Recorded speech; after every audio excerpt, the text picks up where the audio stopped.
You are 16 years old, sitting in the blue glow of a cracked monitor in a decaying post-industrial town where the best job available is a warehouse shift that destroys your back by 40. The physical world has nothing for you, but the digital world? The digital world has no ceilings. You start teaching yourself to code from free tutorials at 2 a.m. when the house is quiet. Not because someone encouraged you, because it's the one place where being smart actually matters. You learn HTML, then Python, then something darker. How to probe networks, find open ports, slip through gaps that lazy system administrators left open.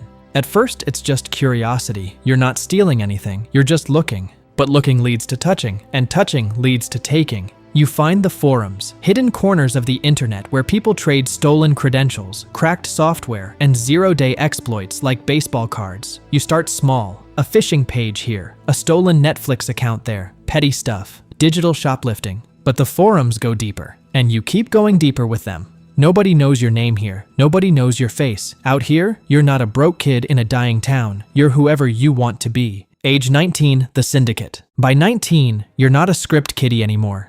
You've built a reputation on the forums. You can write your own exploits. You understand Active Directory, VPNs, network segmentation. You know things that computer science graduates with $80,000 degrees don't know. That's when the message arrives. A private encrypted chat, an offer from a group operating out of Eastern Europe. They run what's called a ransomware as a service operation. Think of it like a franchise. They built the malware, sophisticated military-grade encryption that even the FBI struggles to crack. Your job is to break into corporate networks and deploy it. When the victim pays the ransom, you keep 70%. They take 30% for building and maintaining the tool. You don't know their real names. They don't know yours. You choose a handle, something cold, something that sounds like it belongs in a threat actor report.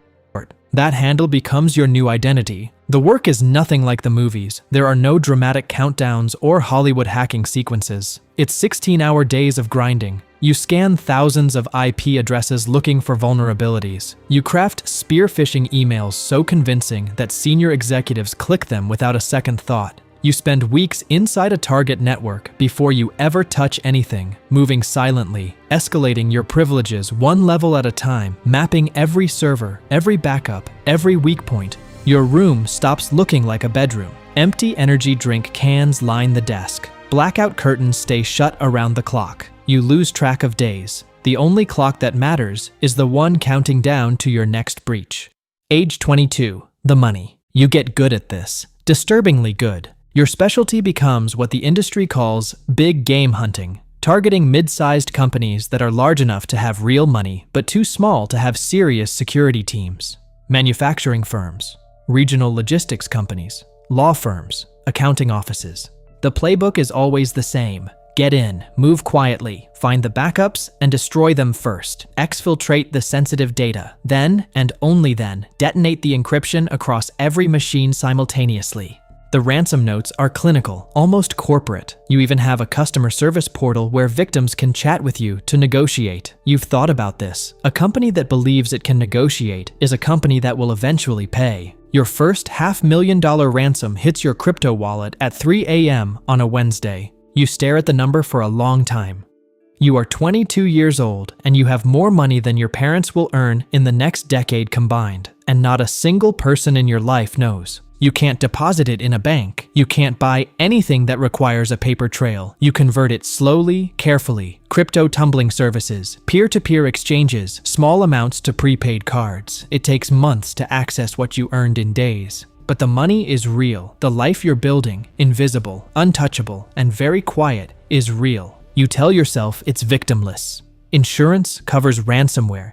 These companies have IT budgets. Nobody's actually getting hurt. You tell yourself that a lot. Age 24. The line. It's 3 a.m. on a Tuesday when you deploy the payload into what you've profiled for 3 weeks as a large corporate conglomerate. The network is sprawling. The security is embarrassingly weak. The ransomware spreads in minutes, locking down thousands of endpoints simultaneously. You drop the ransom note. $3 million in Bitcoin, 72 hours. Then you go to sleep. When you wake up the next afternoon and open the news, your stomach drops through the floor.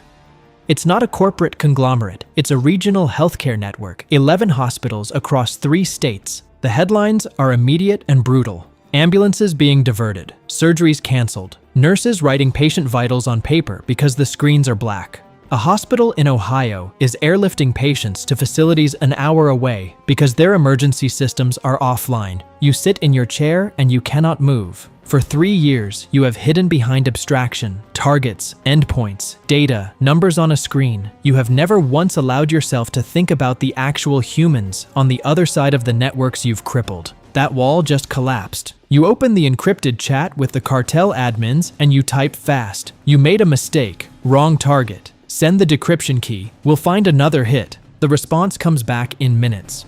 They'll pay faster now. Business is business. You sit in the dark for a very long time. The hospital pays. It takes 9 days, 9 days of chaos and diverted ambulances and canceled chemotherapy appointments before the administrator wires the ransom. The decryption key is delivered. Systems slowly come back online. Nobody died, at least none that you can directly trace to those 9 days. You tell yourself that over and over. Age 26, the cage. You're 26 years old and you are a millionaire who lives like a fugitive. The money sits in cold storage wallets on encrypted drives hidden in your apartment. You can't spend it freely. You can't explain it. You work a part-time IT freelance job as cover income, billing enough to justify the modest apartment and the used car and the unremarkable life you perform for anyone who might be watching. The paranoia arrives slowly and then all at once. You start reading every FBI and Europol indictment you can find. You study how they caught the others. A VPN provider that kept logs despite claiming otherwise. A forum post from 4 years ago tied to an old email address. A crypto exchange that cooperated with a subpoena. A single reused username across 2 platforms. These were smart people, careful people, people who made one small mistake once, years ago, and then waited, not knowing, until the knock came. You build a checklist. You audit your entire operational history looking for mistakes. You find 2 small ones. Probably nothing. Probably. You stop sleeping well. An unknown car parks outside your building for 2 hours, and you spend those 2 hours watching it from behind the curtain. A knock at the wrong time of day sends your heart into your throat before you remember it's the neighbor who always forgets his keys. Your social life quietly disappears. You can't tell anyone what you do. You can't explain the anxiety. You can't let anyone get close enough to notice the things that don't add up. You become an expert at surface-level relationships and clean exits. The money you can't spend accumulates. The freedom you've never had grows more theoretical by the day. Age 28, the betrayal. It happens on a Thursday morning.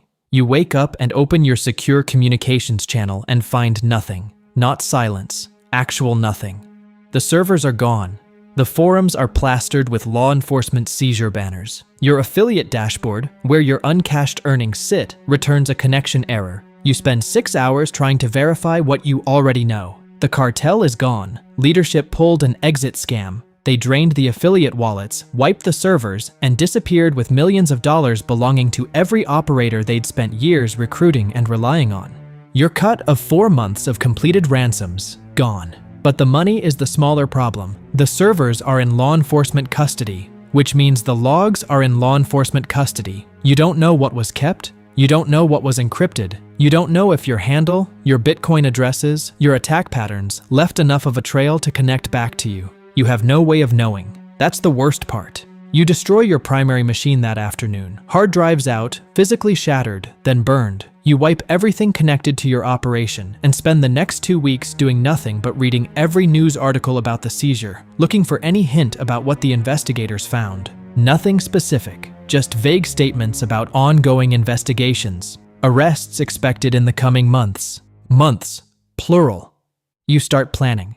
Age 30, the ghost. You are 30 years old and you fix computers for a living. You moved cities, new apartment, cash deposit, sublet under a different name. You work at a small IT services company, resetting passwords and unclogging print queues for businesses that would have been easy targets 3 years ago. You bill $22 an hour. You eat lunch alone. The cryptocurrency is still there, buried across 7 cold wallets. Over $1 million you cannot touch without triggering the exact kind of financial scrutiny that ends with handcuffs. It might as well be on the moon. You don't browse the old forums anymore. You don't read threat intelligence reports. You have built a wall between yourself and that world, and you maintain it with the same discipline you once used to maintain operational security. But the wall has cracks. Late at night, you read the news. New ransomware groups, new hospital attacks, new indictments. The FBI announces another arrest. A 24-year-old from Ohio, real name published, face on the news, facing 40 years. You read his profile and recognized the pattern. Young, self-taught, recruited by a RAS group, first breach at 19. You could have written his biography. Every few months, there's a new knock on a door somewhere, another one caught. The investigations are slow, methodical, and they do not stop.